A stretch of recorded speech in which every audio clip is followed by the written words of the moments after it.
Hello दोस्तों, नमस्कार। आप सभी लोग स्वस्थ हों, सुखी हों, इसी कामना के साथ आज की स्टोरी का आरंभ करते हैं। और आज की हमारी जो शिक्षाप्रद कहानी होने वाली है, स्टोरी होने वाली है, उसमें हम आपको आज श्राद्ध में जो बातें ध्यान रखने योग्य होती हैं वो बातें आपको बताएंगी। जैसा कि हम सभी को पता है कि अभी श्राद्ध पक्ष चल रहे हैं और हमारे इस दिनों में पितरों के श्राद्ध किए जाते हैं। तो आइए जानते हैं। धर्म ग्रंथों के अनुसार श्राद्ध के 16 दिनों में लोग अपने पितरों को जल देते हैं तथा उनकी मृत्यु तिथि पर श्राद्ध करते हैं। ऐसी मान्यता है कि पितरों का ऋण श्राद्ध द्वारा चुकाया जाता है। वर्ष की किसी भी मास तथा तिथि में स्वर्गवासी हुए पितरों के लिए पितृपक्ष की उसी तिथि को श्राद्ध किया जाता है। पूर्णिमा पर देहांत होने से भाद्रपद शुक्ल पूर्णिमा को श्राद्ध करने का विधान है। इसी दिन से महामलय श्राद्ध का प्रारंभ भी माना जाता है। श्राद्ध का अर्थ है श्राद्ध से जो कुछ दिया जाए। पितृपक्ष में श्राद्ध करने से पितृगण वर्ष भर तक प्रसन्न रहते हैं। धर्मशास्त्रों में कहा गया है कि पितरों का पिंड दान करने वाला गृहस्थ दीर्घायु, पुत्र पौत्रादि, यश, स्वर्ग, पुष्टि, बल, लक्ष्मी, पशु, सुख साधन तथा धन धान्य आदि की प्राप्ति करता है। श्राद्ध में पितरों को आशा रहती है कि हमारे पुत्र पौत्रादि हमें पिंडदान तथा तिलांजलि प्रदान कर संतुष्ट करेंगे। इसी आशा के साथ वे पितृलोक से पृथ्वी लोक पर आते हैं।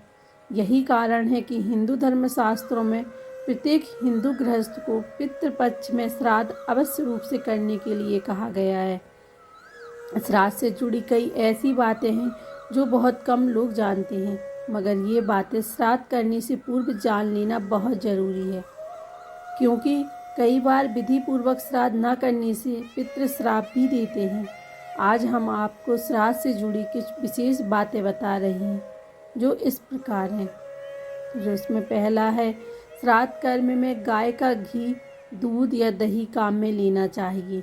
यह ध्यान रखें कि गाय को बच्चा हुए 10 दिन से अधिक हो चुके हों। 10 दिन के अंदर बछड़े को जन्म देने वाली गाय के दूध का उपयोग श्राद्ध कर्म में नहीं करना चाहिए। श्राद्ध में चांदी के बर्तनों का उपयोग व दान पुण्यदायक तो है ही, राक्षसों का नाश करने वाला भी माना गया है। पितरों के लिए चांदी के बर्तन में सिर्फ पानी ही दिए जाए तो वह अक्षय तृप्तिकारक होता है। पितरों के लिए अर्धपिंड और भोजन के बर्तन भी चांदी के हों तो और भी श्रेष्ठ माना जाता है। तीसरा है, श्राद्ध में ब्राह्मण को भोजन करवाते समय परोसने के बर्तन दोनों हाथों से पकड़कर लाने चाहिए। एक हाथ से लाए अन्य पात्र से परोसा हुआ भोजन राक्षस छीन लेता है। चौथा है, ब्राह्मण को भोजन मौन रहकर एवं व्यंजनों की प्रशंसा किए बगैर करना चाहिए, क्योंकि पितर तब तक ही भोजन ग्रहण करते हैं जब तक ब्राह्मण मौन रहकर भोजन करते हैं। पांचवा है, जो पितृ शस्त्र आदि से मारे गए हों उनका श्राद्ध मुख्य तिथि के अतिरिक्त चतुर्दशी को भी करना चाहिए। इससे वे प्रसन्न होते हैं। श्राद्ध गुप्त रूप से करनी चाहिए। पिंडदान पर साधारण या नीच मनुष्यों की दृष्टि पड़ने से वह पितरों को नहीं पहुंचता है। छठवां है, श्राद्ध में ब्राह्मणों को भोजन करवाना आवश्यक है। जो व्यक्ति बिना ब्राह्मण के श्राद्ध कर्म करता है उसके घर में पितर भोजन नहीं करते, श्राप देकर लौट जाते हैं। ब्राह्मणहीन श्राद्ध से मनुष्य महापापी होता है। सातवां है, श्राद्ध में जौ, कांगनी, मटर और सरसों का उपयोग श्रेष्ठ रहता है। तिल की मात्रा अधिक होने पर श्राद्ध अच्छा हो जाता है। वास्तव में तिल पिशाचों से श्राद्ध की रक्षा करते हैं। कुसा एक प्रकार की घास होती है, राक्षसों से बचाते हैं। आठवां है, दूसरे की भूमि पर श्राद्ध नहीं करनी चाहिए। वन, पर्वत, पुण्य तीर्थ एवं मंदिर दूसरे की भूमि नहीं माने जाते, क्योंकि इन पर किसी का स्वामित्व नहीं माना गया है। अतः इन स्थानों पर श्राद्ध किया जा सकता है। नौवां है, चाहे मनुष्य देव कार्य में ब्राह्मण का चयन करते समय ना सोचे, लेकिन पितृ कार्य में योग्य ब्राह्मण का ही चयन करना चाहिए, क्योंकि श्राद्ध में पितरों की तृप्ति ब्राह्मणों द्वारा ही होती है। 10वां है, जो व्यक्ति किसी कारण बस एक ही नगर में रहने वाली अपनी बहन, जमाई और भांजी को श्राद्ध में भोजन नहीं कराता, उसके यहाँ पितर के साथ ही देवता भी अन्न ग्रहण नहीं करते। 11वां है, श्राद्ध करते समय यदि कोई भिखारी आ जाए तो उसे आदरपूर्वक भोजन करवाना चाहिए। जो व्यक्ति ऐसे समय में घर आए याचक को भगा देते हैं, उसका श्राद्ध कर्म पूर्ण नहीं माना जाता और उसका फल भी नष्ट हो जाता है। 12वां है, शुक्ल पक्ष में, रात्रि में, युग्म दिनों, एक ही दिन 2 तिथियों का योग में तथा अपने जन्मदिन पर कभी श्राद्ध नहीं करना चाहिए।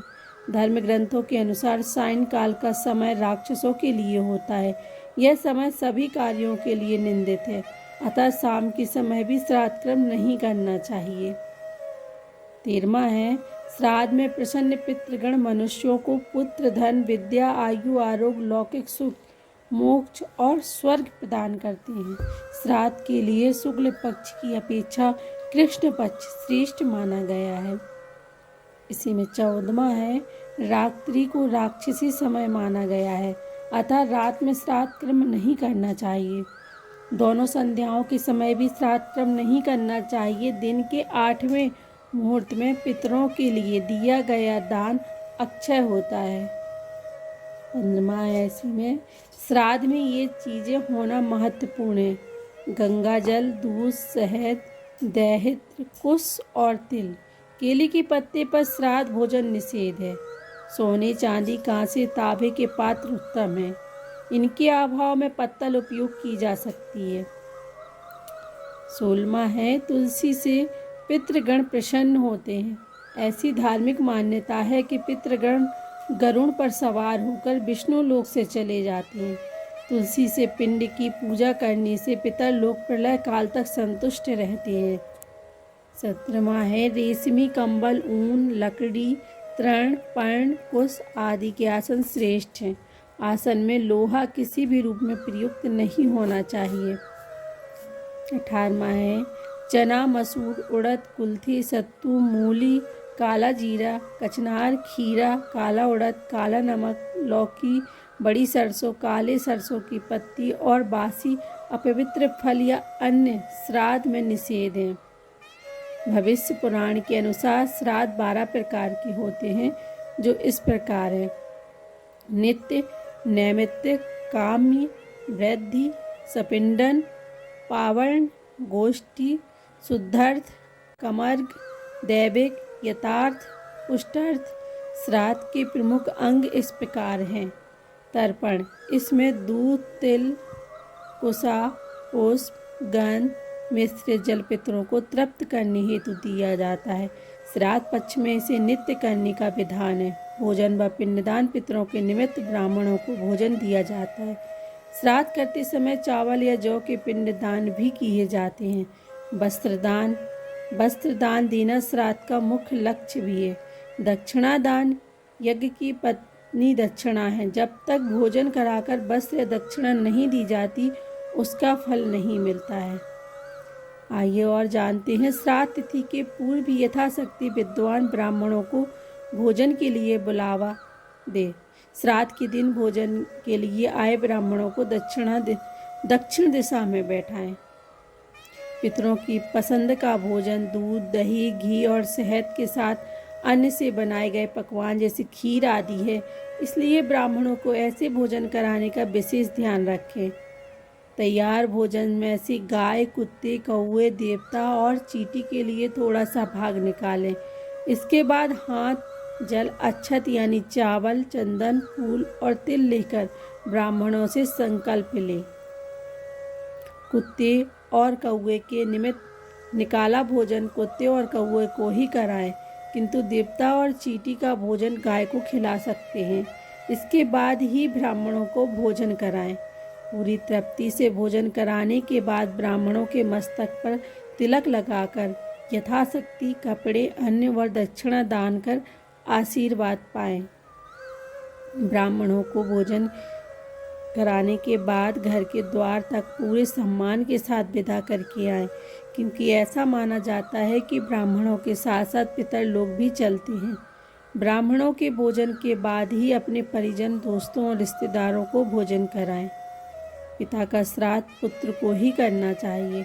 पुत्र के न होने पर पत्नी श्राद्ध कर सकती है। पत्नी के न होने पर सगा भाई और उसके भी अभावों में सपिंडों एक ही परिवार को श्राद्ध करना चाहिए। एक से अधिक पुत्र होने पर सबसे बड़ा पुत्र श्राद्ध करता है। तो दोस्तों, आपने जाने कुछ टॉपिक श्राद्ध पक्ष के बारे में कि हमें क्या और कैसे करना चाहिए, क्या नहीं करना चाहिए। तो आप लोगों को ये टॉपिक कैसे लगे, आप प्लीज़ कमेंट करके ज़रूर बताइएगा। और अगर स्टोरी अच्छी लगी हो, आपको नॉलेज अच्छा लगा हो, तो प्लीज़ इस वीडियो को लाइक भी कीजिएगा, शेयर कीजिए और सब्सक्राइब कीजिए इस चैनल को। धन्यवाद दोस्तों।